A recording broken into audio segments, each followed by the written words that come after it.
Hola y bienvenidos una vez más a Conociendo la UAM, Conociendo la Universidad Autónoma de Madrid, donde la universidad pública quiere poner al servicio de toda la sociedad las capacidades científico-técnicas, artísticas y culturales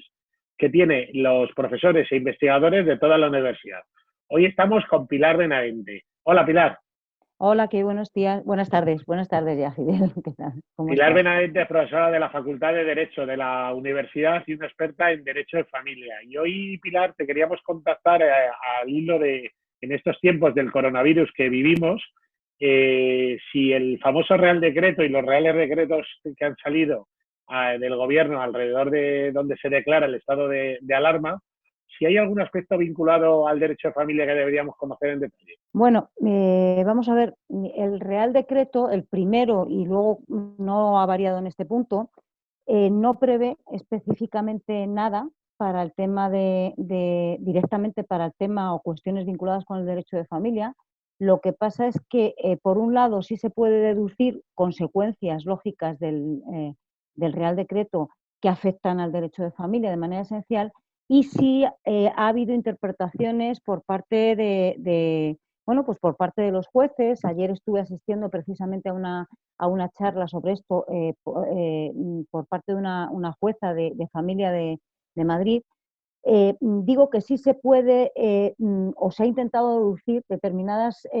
ubicaciones en determinados preceptos en relación con este tema. Te cuento, por ir directamente al grano, que si bien, insisto, no prevé específicamente nada que tenga que ver con el derecho de familia, sí existe, por un lado, pues una norma que es la famosa, el artículo 7, que es el que prevé cómo se puede mover uno o cómo no se puede mover, y directamente, obviamente, el tema del confinamiento afecta a todas las personas y, lógicamente, afecta a los desplazamientos que pueden tener que ver con un tema esencial en el ámbito del derecho de familia, que son, en el ámbito de las crisis familiares, la guarda y custodia de los hijos, el régimen de visitas y custodia compartida, y, por tanto, los desplazamientos de los padres de un sitio a otro, y los desplazamientos de los hijos. Pues básicamente se ha intentado ubicar, y yo así lo veía al ver un poco el decreto, en el artículo 7, que limita la libertad de circulación de las personas, estableciendo como excepción a esa limitación a la libertad de circular eh, algunos supuestos que podrían encajar en este ámbito, pero que tampoco están muy claros. La posibilidad de desplazarse para la asistencia y cuidado a mayores, menores, dependientes o personas con discapacidad. Entonces, ahí en ese párrafo, que es el párrafo E del artículo 7, o en el cajón desastre del apartado H, que dice cualquier otra actividad de análoga naturaleza, que ahí se ubicó lo de los paseos con los perros, básicamente, pues podría pensarse que ahí encaja de alguna manera, o podría encajar, pero queda muy limitado y muy corto, porque habla de la asistencia o cuidado de menores y no necesariamente se tiene que estar refiriendo al tema central que yo de alguna manera me gustaría destacar aquí, que es, como he señalado, visitas en el caso de una situación de crisis familiar, cuando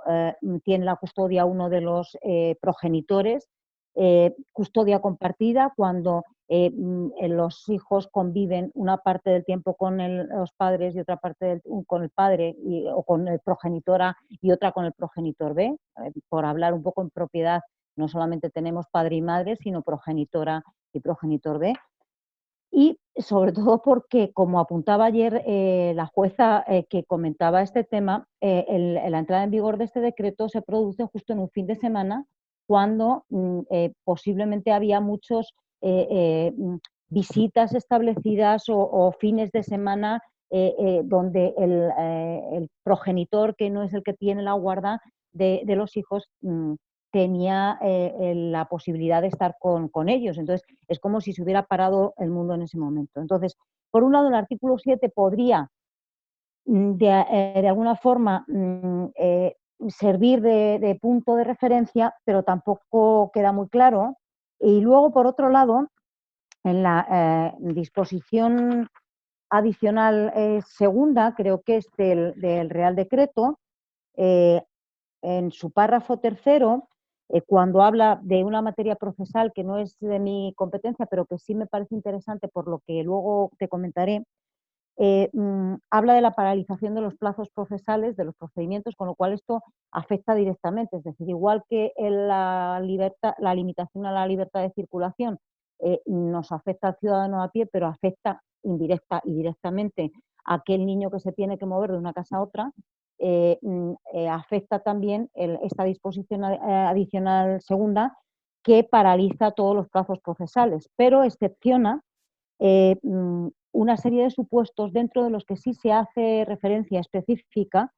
a la no paralización de los plazos en relación con la adopción de medidas o disposiciones de protección de menores previstas en el artículo 158 del Código Civil. Artículo que habla de las medidas cautelares de protección de los menores en situación de urgencia, con lo cual esto no había quedado paralizado desde el principio y no quedaba paralizado, de forma que, bueno, pues ahí cabía la posibilidad de seguir actuando sobre esas normas. Y bueno, pues esto es básicamente lo que regula el Real Decreto. ¿Qué es lo que ocurre? Que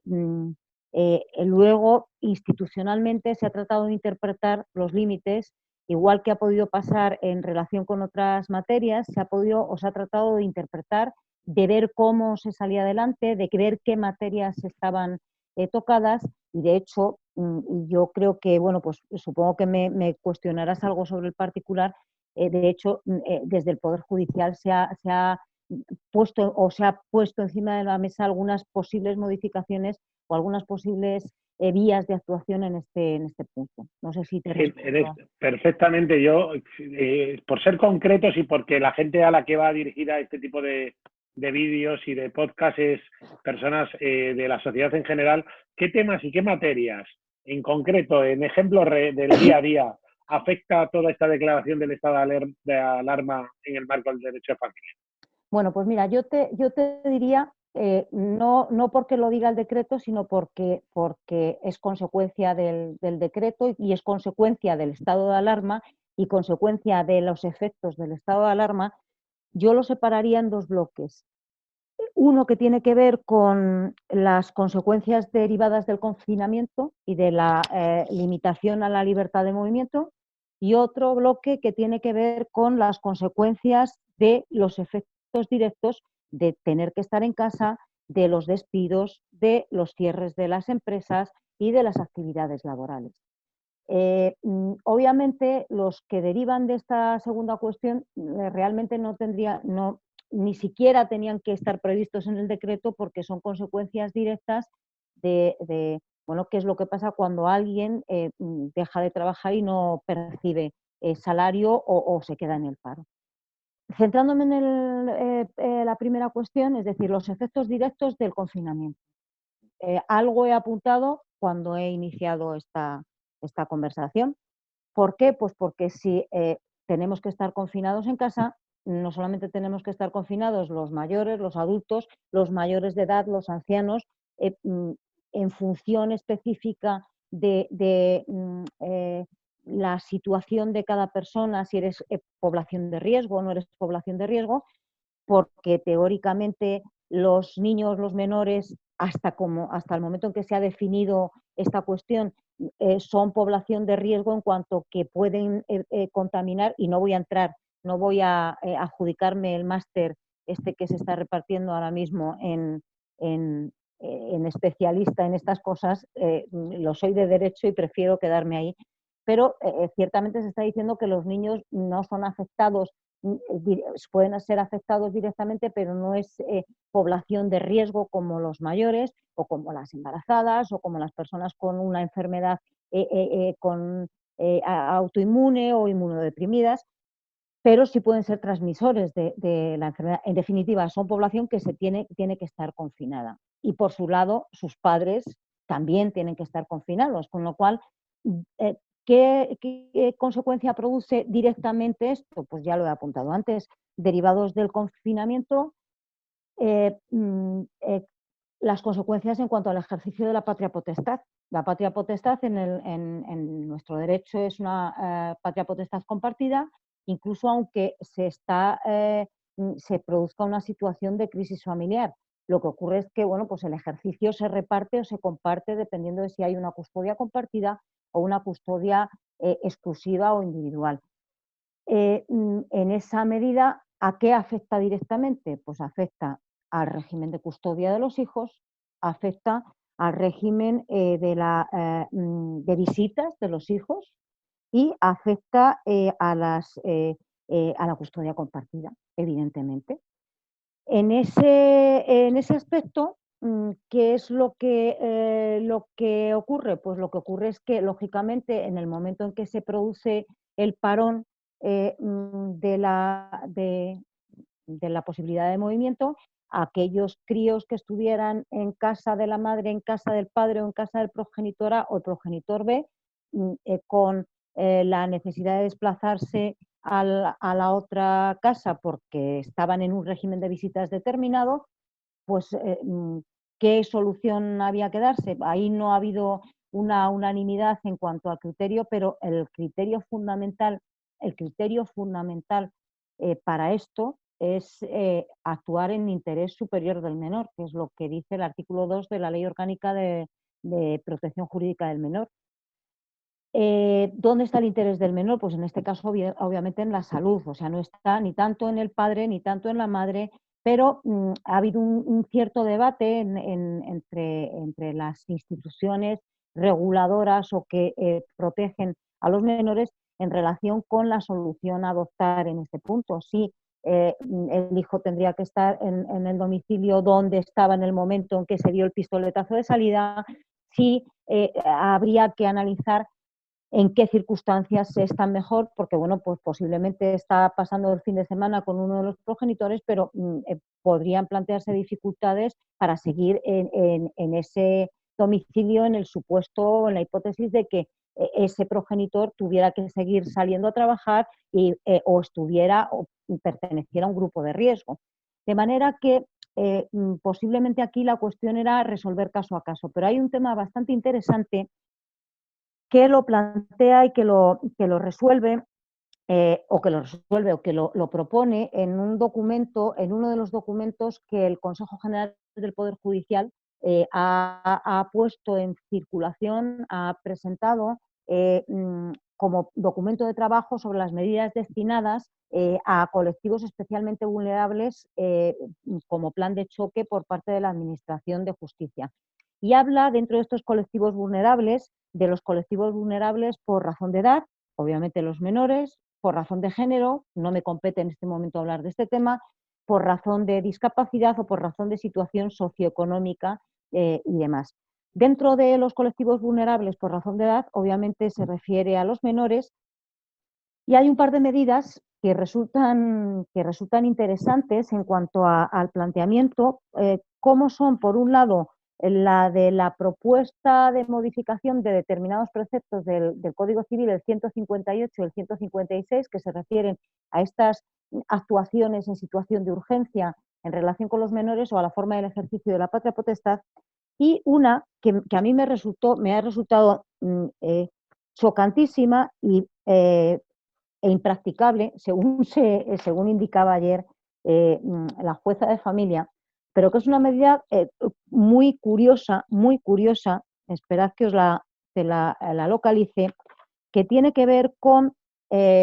la posibilidad o el planteamiento de que aquellos progenitores que no hayan podido disfrutar del régimen de visitas o la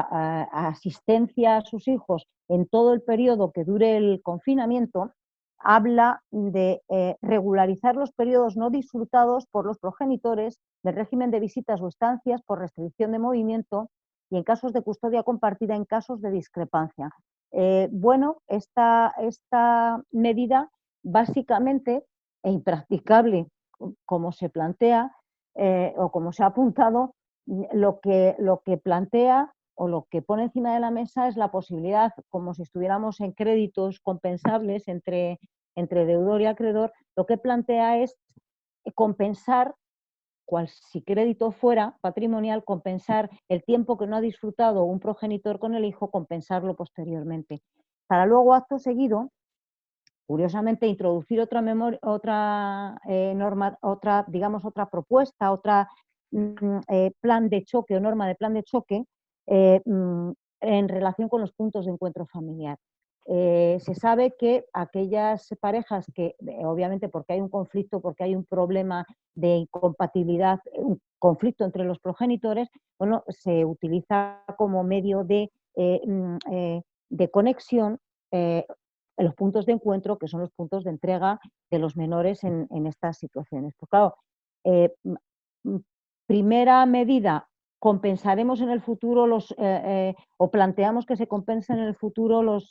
regímenes o las visitas no mantenidas. Segunda medida que viene a continuación, esto no será posible cuando los menores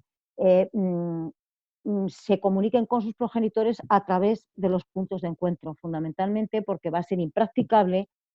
porque va a estar sobrecargado el punto de encuentro. Entonces, bueno, pues ahí hay un par de medidas que pueden resultar de interés y que pueden resultar relevantes. Como digo, en este ámbito, yo creo que derivado del confinamiento, las cuestiones más esenciales tienen que ver eso con si se cumple o no se cumple el régimen de visitas,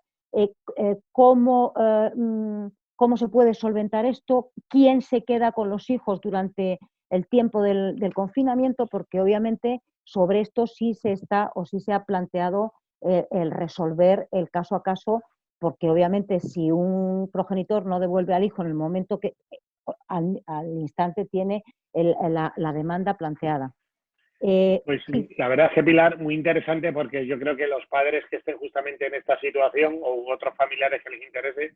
van a coger con mucho interés las palabras que nos dicen. No sé si alguna otra cuestión te gustaría plantear, no nos quedan muchos minutos en la entrevista, pero a mí se me ocurre también el tema, la parte económica, ¿no?, de todo esto, ¿no? Nos va a pegar muy fuerte la parte económica de la crisis post-sanitaria, va a ser muy fuerte la parte económica y social. ¿Hay alguna cosa que crees tú que sería interesante comentar en el marco de, bueno, los ERTEs que está viendo las compañías o en general la crisis económica y el derecho a familia? Bueno, lo que te podría comentar es con el otro bloque he dicho, confinamiento y efectos de la crisis como tal que provoca el confinamiento. Pues obviamente también vinculados con las relaciones paterno-filiales y en situaciones de crisis, obviamente hay un problema esencial que es el impago de alimentos. El impago de alimentos o la imposibilidad de realizar prestaciones alimenticias. Esto tiene dos frentes. Te los resumo brevemente porque efectivamente hay poquito tiempo. El primero, de alguna manera esta consecuencia ya la hemos sufrido necesariamente y la hemos vivido porque la crisis económica que se inició en 2008 también tuvo estas consecuencias perniciosas en cuanto a los efectos de las crisis familiares, con lo cual digamos que en ese punto el aprendizaje ya está. Y ahí sí es cierto que lo que se abre es un campo que también puede provocar una sobrecarga de las actuaciones judiciales, que es la modificación de las medidas. La modificación de las medidas acordadas que, bueno, pues se aplicaron o se aplican o se acordaron en un momento teniendo en cuenta una situación determinada y que si el progenitor que tiene que cumplir o que tiene que prestar no puede hacerlo, va a dar lugar a una apertura de modificación de medidas. Y también, último comentario que hago, fruto de esta situación de crisis que ya la hemos vivido y que obviamente ha habido jurisprudencia suficiente como para ponerla encima de la mesa, yo esta cuestión la he comentado abiertamente con mis alumnos en clase y se vio en este periodo de crisis, y es posible que aquí se produzca también, una posición por parte de los jueces con una cierta dosis de flexibilidad a efectos de admitir la modificación de la rebaja de las prestaciones o de admitir incluso la supresión del pago de una pensión determinada o admitir el mantenimiento de una pensión determinada cuando aquel al que se le tenía que pagar estaba en el paro, era mayor de edad, pero no encontraba trabajo, etcétera, etcétera. Es decir, yo creo que va a tener una repercusión clarísima en los efectos de los convenios reguladores y posiblemente también cara al futuro, a la regulación de nuevos convenios reguladores, a que aquel que los firma y al abogado que los pone encima de la mesa haga un chip y establezca previsiones de este tipo que, bueno, pues existen por ley. El cambio de las circunstancias supone un cambio de las medidas, pero a que se incluyan incluso en los convenios. Entonces, bueno, esto es lo que quería comentarte un poco. Te agradecemos muchísimo, Pilar Benavente, profesora de Derecho de la Facultad de Derecho de la Universidad Autónoma de Madrid, especialista en Derecho de Familia, que, bueno, lo que decimos siempre en Conociendo la UAM es el conocimiento que generan los profesores de la universidad pública al servicio siempre de la sociedad. Muchísimas gracias, Pilar, por habernos ilustrado esta tarde y esperamos que, bueno, que esta entrevista le guste y le sea muy útil a muchos padres y a muchas familias. Muchísimas gracias a ti, Fidel, por dejarme participar en este proyecto tan interesante y tan bueno para nosotros y para todos, ¿vale? Venga, Muy bien, hasta muchas la próxima. gracias. Hasta la próxima, Fidel. Buenas tardes.